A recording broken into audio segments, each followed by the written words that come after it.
So this is a really important point because in another article that we just talked about, John Stonestreet made this point that what modern digital culture has done, especially the Zoom generation, but also Instagram, YouTube, things of this nature, because video is prevalent, three things are happening. First of all, we're looking at ourselves in our frame, right? We're always concerned about how do we look, how do we come off.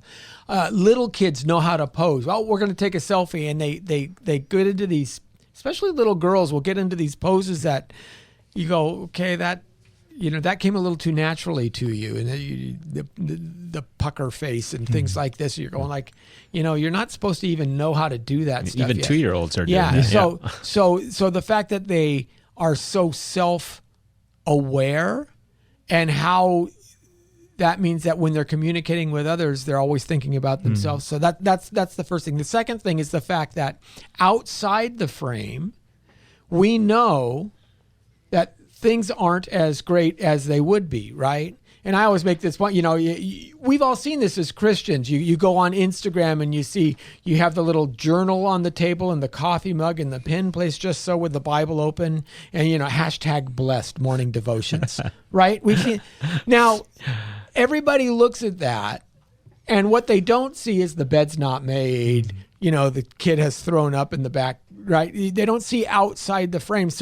So what's fascinating is people know that outside the frame exists, but they never say, oh, well, I don't have to use this as my measuring stick. They still use the image as the ideal. All these other Christians they seem to have their lives together. Mine's falling apart. I must not be a good Christian. And every once in a while that cracks. I mean, you remember 6 or 7 years ago, Robert Kelly, he was a BBC analyst who was doing a report, and the two toddlers come in the room. Great. Why did everybody love that? Because that was the one time that the frame cracked and everything spilled out. And you said, reality. And then the best part of that entire episode was when the mom comes in and she tries to stay on all fours, but she's trying to grab the toddlers to drag. She's still in the frame. Drag him out.